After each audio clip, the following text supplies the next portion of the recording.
So we're in Clovis, California. We just finished installing a Moen PosiTemp valve and trim kit.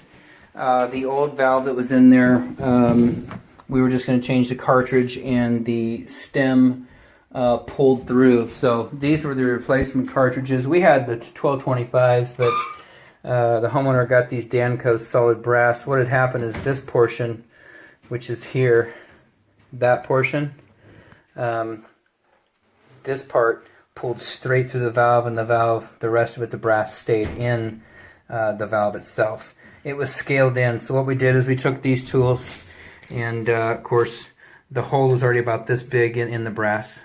So normally you'd drill the hole here and then go ahead and tap it with this little tool right here. You tap it, you get some threads in there, and then you thread a bolt in, or you could even use this tool. And then you pull the cartridge out. You pull the rest of the cartridge out of the body. Well, problem was there was too much scale buildup between the brass body and this brass cartridge. And so it was stuck, Just squirting, you had penetrating oil in there, wiggling it back and forth, trying to pull, wasn't coming out. So anyways, we went into a replacement, talked to the homeowner, and they were fine with that. We bought the trim kit. I can't remember which Moen model it is, but the homeowner said that was one of the originals that she had picked out. This is actually the model number right here. So when you call Moen, I'll stick this inside one of these cabinets. Probably the one right here on the right. I'll put that on there. So you know what the trim kit is. Anyway, so the valve's in. We just came back in here. We moved the block up. The block was down pretty low, so we moved the block up. Went ahead and everything is new. 90 is existing. 90 is existing. New nipple. New union. And then this screws right onto the valve because these are male iron pipe. It's a male iron pipe valve. And of course coupling down here, nipple 90, and then nipple stubbing out for the tub spout. And then of course here to go up, a brass adapter to the Upanor piping. And then up here another brass adapter up in there, hard to see, but that's a wing out. And it's Upanor. So that's stubbed out. A couple straps on the side. I don't think you'll have any trouble with movement or hitting anything because we got it strapped right there, so it's not going to bounce or move around. And then it's off of the sheetrock back in here. There's a pretty good space between the pipe up here, and it's hard to see because there's no light. But I don't think you'll have any movement that'll cause any sounds whatsoever. So we moved the block in about a ½ inch because the trim was not fitting. The screws wouldn't reach.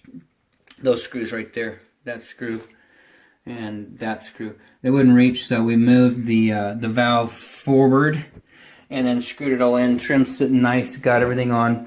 Everything looks good in here. We did, before we put this tub spout on, we did drill out that hole to give us a little wiggle room because it's hard to get a tight fit from valve to tub spout from an existing to a new installation. So we drilled out a little bit, but we did go ahead and take silicone and completely silicone that hole in, which is good. So you can't see it from here because this is the back side, but there's a hole that goes through, and then if you get any water here and it leaks around there, it could drain back into the wall cavity. And so it's fully siliconed in. And plus when we get done, we're going to run a bead of silicone around the top here, and then also around the trim plate. Even though it has a foam gasket, we run silicone around it just for, extra insurance, no big deal. So that's good. Shower head's not on yet because we're gonna turn it on and run some water and make sure everything's blown out of there. If everything goes good, that would be it. If not, we'll address it. Outside of that, this installation is done.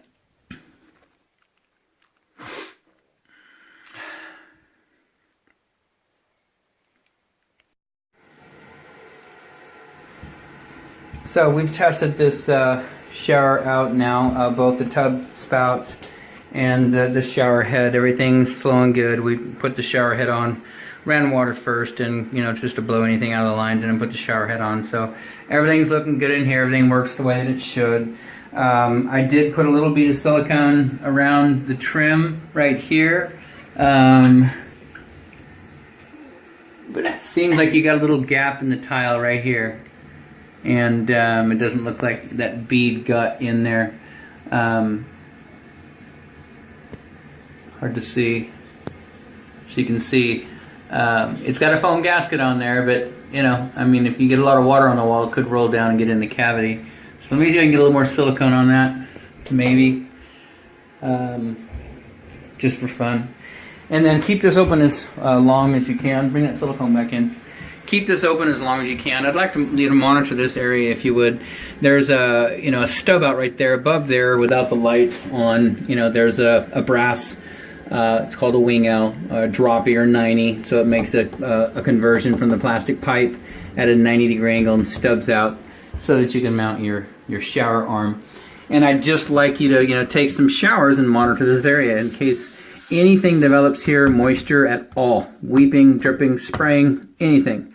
Let me know so we can take care of it, because once you cover this back up, you're done. So if you can live with this for a little bit, I would greatly appreciate that. Same thing down here.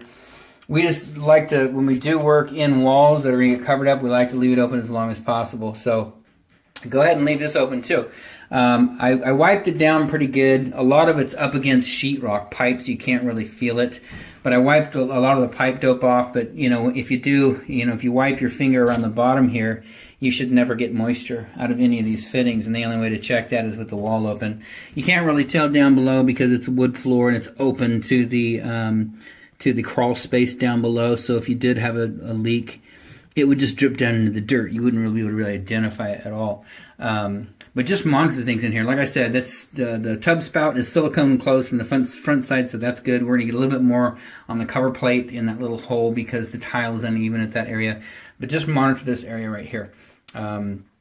Take a look at it, stare at it 24/7, just make sure we don't have any problems with it. Then feel free to go ahead and get this patch back up. Outside of that, we are done.